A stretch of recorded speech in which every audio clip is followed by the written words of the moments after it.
one thing you gotta know about a narcissist burning a bridge with you, cutting ties, discarding, abandoning, ghosting, is this a catch-22 situation.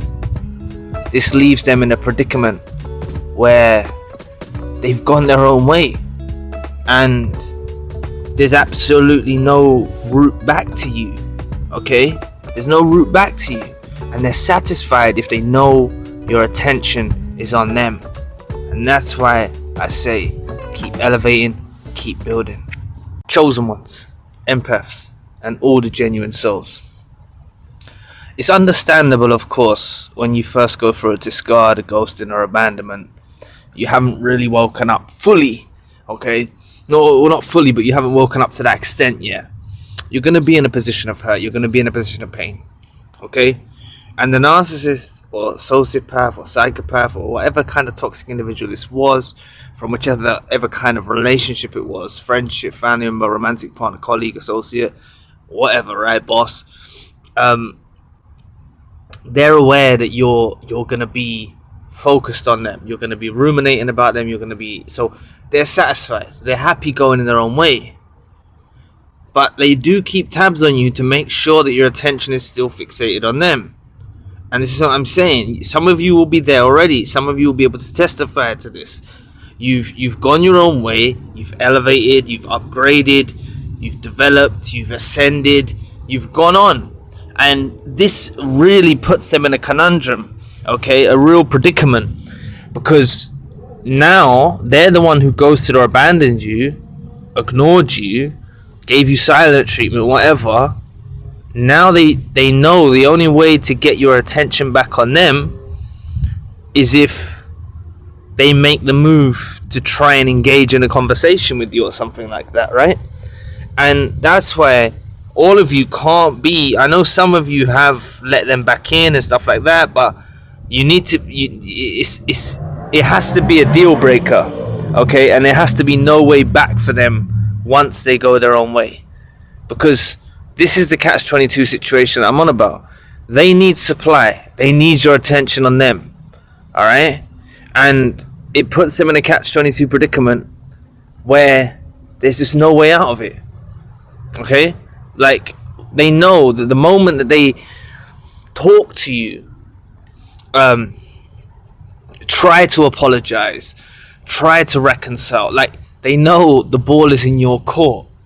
So what I say to you is, they're stuck trying to figure out various ways, and that's why you've got to be careful, all right, on social media, dating apps, things like that. They explore these platforms and look for you on there. Many of you are not even on social media. You've come away from social media. I've spoken to people in sessions that have deleted social media completely. They haven't even deactivated their accounts, they've just deleted it, right?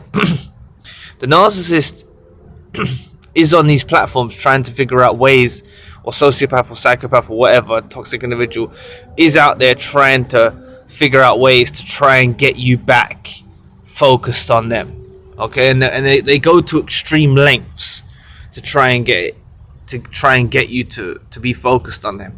And you might say, hey Zion, but you're talking about narcissists. You're like, let me tell you, right, I'm talking about narcissists as a collective group of people, or sociopaths or toxic individuals, these demonic cretins, okay? And I know they're affecting many of you that I have done sessions with, and many of you viewers and listeners, they're affecting you. That's why I talk to you about them, because I've experienced narcissistic abuse from, at work, from friends, from bosses, from romantic relationships, from people who I've got close to in recent times, and then figured out they're narcissists. So I've learned, I've been through it, and I just want to try and give you, make you know that you're in a powerful position when a narcissist does burn the bridge with you, okay? I need you to please try to listen carefully now, right? When a narcissist discards you, goes or abandons, right, or burns a bridge with you, it's actually divine intervention. It's not even their choice. Like, they think it's their choice. They think, oh yeah, this is great. It's not. It's actually, I believe, some of you will say ancestors, some of you will say universe, some of you will say higher self. It's actually God, universe, higher self, angels, causing this divine intervention to make them go their own way. You need to be assured of that. And the reason why I know it is that is because of how much I've seen people prosper. And don't knock yourself if you haven't prospered yet.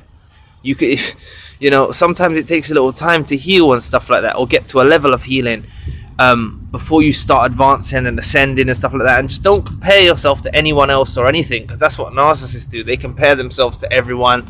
Not sociopaths do it, psychopaths do it. They're jealous, they're envious. This is the root of their evil, So you will reach that place where you elevate so what I would say is, if you think, like, I'm not telling, like, you're gonna remember your wounds, your scars, where people have bitten you. You're gonna remember that, but don't focus on it too much. Understand this is a new lease of life that you have.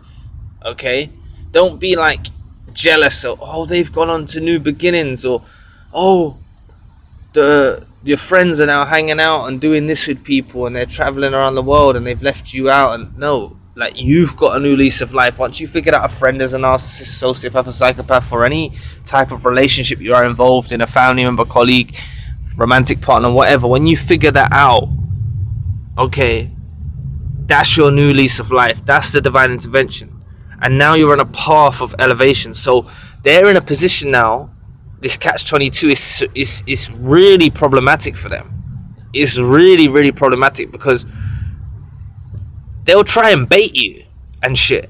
They'll try and bait you. And I swear to God, if some of you are still on social media, right, or dating apps and stuff like that, I guarantee you 99%, I reckon, have had a narcissist, sociopath, psychopath that you were involved with previously, stalking your pages, messaging you from fake profiles. Like, I tried to touch on this to make you aware that the narcissists are very nearer than you think. The sociopaths, psychopaths, toxic individuals are nearer than you think, even when it seems they're so far away. Okay, they could be on the other side of the world. They could be in a new relationships, new friendships, new job, new career. They could be going in all different directions, but they still remain very enmeshed with you, even when they're at a distance. They're still preoccupied. They're preoccupied with this way of thinking about you. So they're in a position trying to figure out how to get your attention back on them. And I don't want you to think, oh, like Zion, I'm watching narcissist videos, so that means my attention's on them. No, you're educating yourself.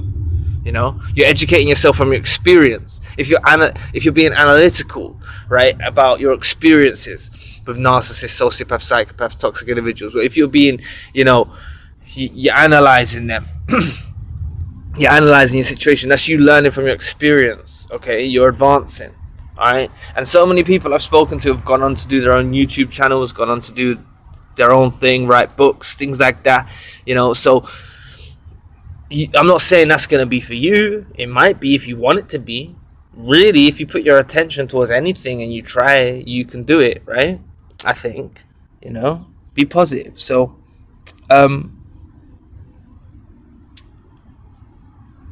just embrace. They are pulling their hair out, so to speak, trying to figure out a way to get your attention back on them. So how you can, if you channel your energy and your hurt and your pain into your purpose and meaning, which is I often talk about, if you channel it into this takes your attention off them.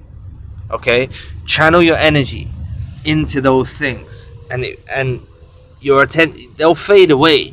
Okay, like the only reason, when you get further down the line, the only reason why they'll pop into your mind is because they're trying to bait you, they're trying to provoke you.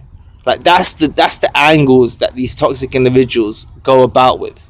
All right, baiting, provoking, trying to lure out. That's what they do. Trying to draw you out. That's what they do. So it's not gonna be that conversation that you wish you had, and like it's not gonna be though. It's not gonna be that way a lot of the times. All right. So understand what I mean by the catch-22. Okay, to put yourself in the situation, and I'm not saying like empathize with them for a moment. Just for this moment, for me and for yourself, empathize with them. Whoever these people were, toxic individuals that affected you, whatever this type of relationship it was, empathize with them. They're the person that's cut you off. They're the person that's blocked you, ghosted you, abandoned you, discarded you.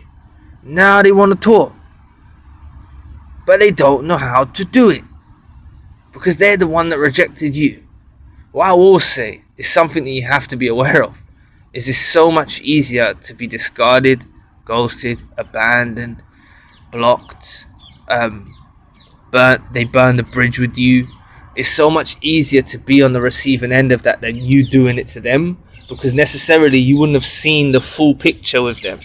Now you've seen the full picture. So they're out there, they're trying to rebuild that bridge. See how difficult it is for a narcissist to rebuild a bridge. An empath, someone like you, a chosen one, genuine soul, can apologize. Some people class saying sorry as a weakness. I don't, you know. I understand why people think it's a weakness and how people can take it in the same way.